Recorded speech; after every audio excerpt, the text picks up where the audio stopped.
میں ذکر کر رہا تھا کہ مقدس پولس رسول نے جب کتاب مقدس میں اس بات کو بیان کیا کہ تم شریعت کے ماتحت نہیں بلکہ فضل کے ماتحت ہو، تو اس کے معنی کیا تھے؟ ان معنوں کو سمجھنے کی ضرورت ہے۔ مقدس پولس رسول یہ بیان نہیں کر رہے تھے کہ ہم بے شرع لوگ ہیں اور مسیحی بے شرع لوگ ہوں گے، بلکہ انہوں نے جب کہا کہ تم شریعت کے ماتحت نہیں، تو اس کا مطلب یہ تھا کہ مسیحی لوگ قوم بنی اسرائیل کو دی گئی رسوماتی شریعت کے ماتحت نہیں، قوم بنی اسرائیل کو دی گئی سماجی شریعت کے ماتحت نہیں، بلکہ ان کو خدا کی ابدی شریعت یعنی احکام عشرہ، اس کو محبت کی شریعت کے طور پر دے دیا گیا۔ اور ایک بات یاد رکھیں، جب ہم لفظ فضل استعمال کرتے ہیں تو فضل کے ماتحت ہونے کا کیا مطلب ہے؟ میں بیان کرنا چاہتا ہوں کہ شریعت جس کو ہم قانون کہتے ہیں، طریقہ کہتے ہیں، تعلیم کہتے ہیں، اس کا مطلب یہ ہے کہ یہ کر اور جیتا رہے، یہ کر اور جیتا رہے۔ لیکن فضل کا مطلب ہے ایمان لا اور جیتا رہے، ایمان لا اور جیتا رہے۔ ہمارے نزدیک شریعت سے آزادی کا مطلب لوگ کیا سمجھتے ہیں؟ ہمیں اس بات سے کوئی سروکار نہیں، لیکن ہم بتانا چاہتے ہیں کہ ہم مسیحی شریعت سے آزادی کا مطلب یہ نہیں ہے کہ ہمیں گناہ کی آزادی مل گئی۔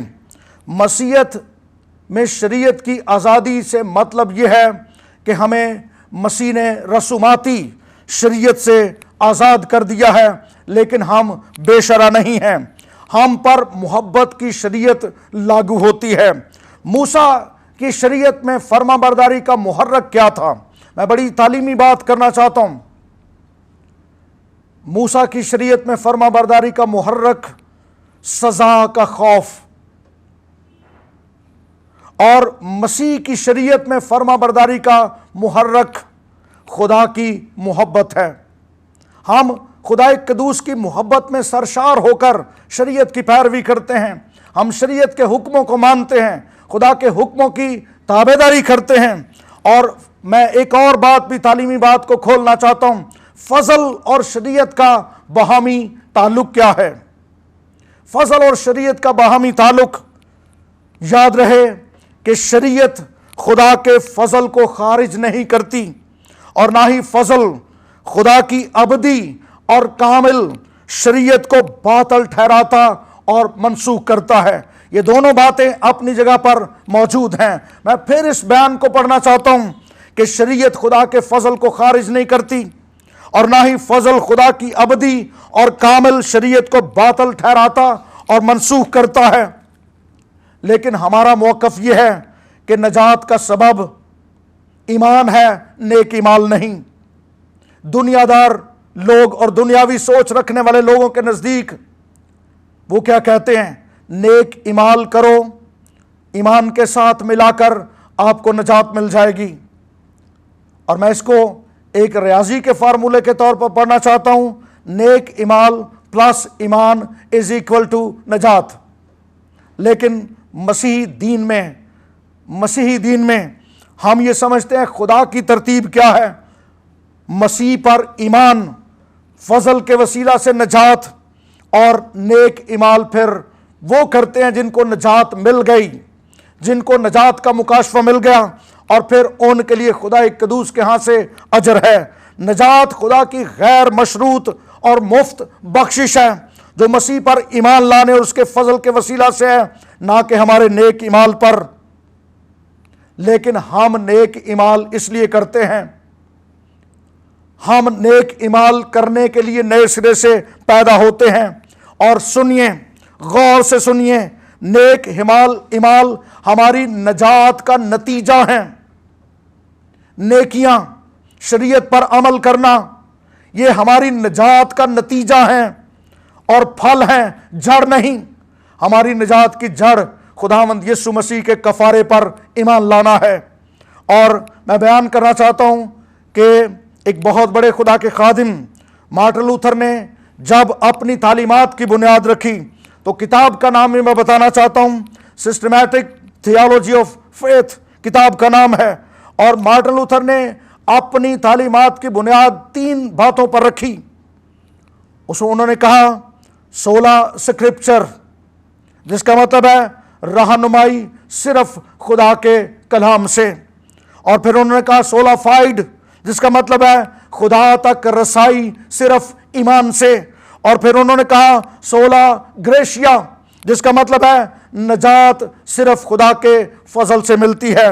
حاصل کلام یہ ہے، آج کی اس نشست میں آخری بات کرنا چاہتا ہوں اور اپنے پیغام کو سم اپ کرنا چاہتا ہوں کہ ہم مسیحی بے شرح لوگ نہیں ہیں، اور اخلاقی شریعت یا 10 احکام عشرہ، یہ شریعت راست، کامل اور پاک ہے، اور یہ شریعت راست بازی کا وہی معیار پیش کرتی ہے جو خدا کو قابل قبول ہے۔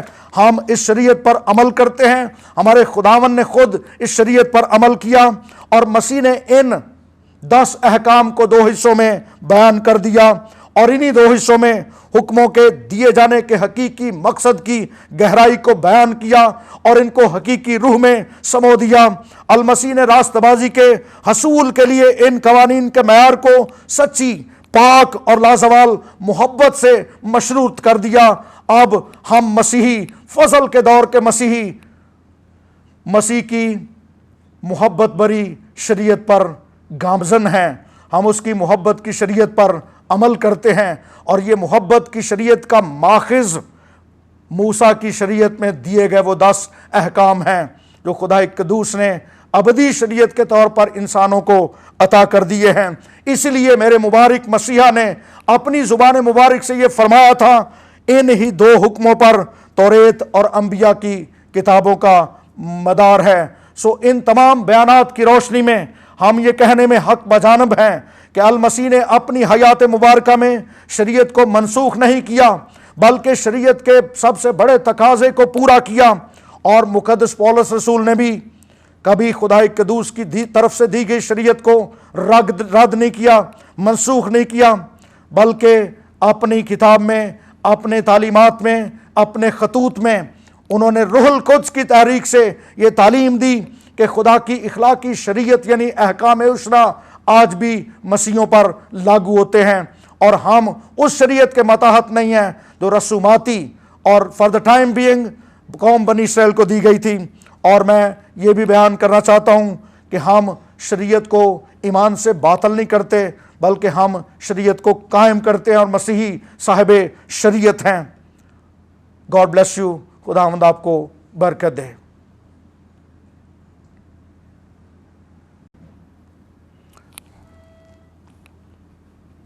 ہمارے خداوند یسوع مسیح کی معرفت جو شریعت ہم کو دی گئی وہ تمام شرعی قوانین سے اتم ہے، اور ہمارے خداوند نے خود اپنی زبان مبارک سے فرمایا کہ اگر تمہاری راست بازی فقیوں اور فریسیوں کی راست بازی سے زیادہ نہیں ہوگی تو پھر تم آسمان کی بادشاہی میں نہیں جا سکتے۔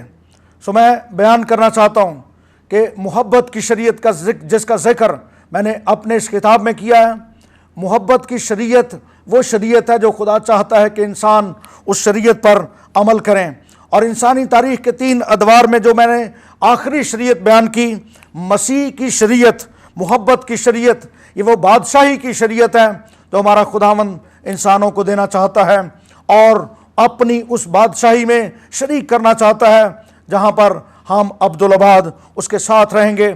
ہم مسیحیوں کے لیے 3 باتیں اور بھی بڑی ضروری ہیں جو کتاب مقدس بیان کرتی ہے۔